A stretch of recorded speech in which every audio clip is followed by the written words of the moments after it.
Welcome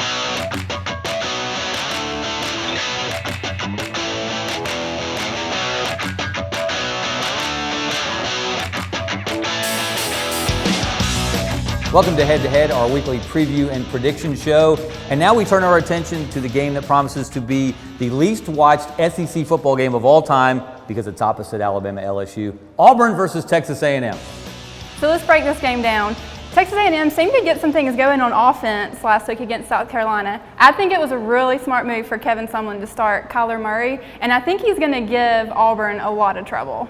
I think he's going to give a lot of teams a lot of trouble in the future. He's still young, but he's a dual threat guy. When you do something that only Cam Newton has done in his debut as an SEC starter, and that's throw for more than 200 yards and run for more than 100, that's pretty good company. He's not Cam Newton. He never will be Cam Newton. There was only one of those. There will only be one, but he's off to a good start. Prediction time.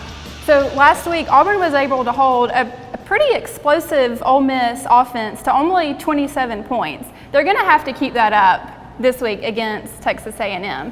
You know, with Texas A&M, in their 3 SEC wins, they haven't had any turnovers. In the 2 SEC losses, they've had multiple turnovers. So I think the key for Texas A&M, don't turn the ball over.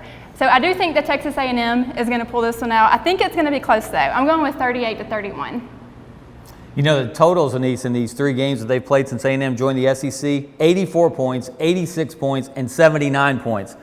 Hence, new defensive coordinators at each school. This is really the battle of the saviors, John Chavis against Will Muschamp. Their defenses have gotten a little bit better this year than they were in the past. They're still not where they're going to be the longer those guys will be on the job. I just don't think Auburn's good enough to go on the road and beat Kyler Murray. I think it's going to be a lot of points scored. Not as many as in the past, but I'm going to say A&M 35, Auburn 28. This should be a very entertaining game. The only bad thing is it's the same time as the game of the century. That's true. I'm going to make one more prediction. I'm going to set the over-under on the television rating for this game at .2. Take the under.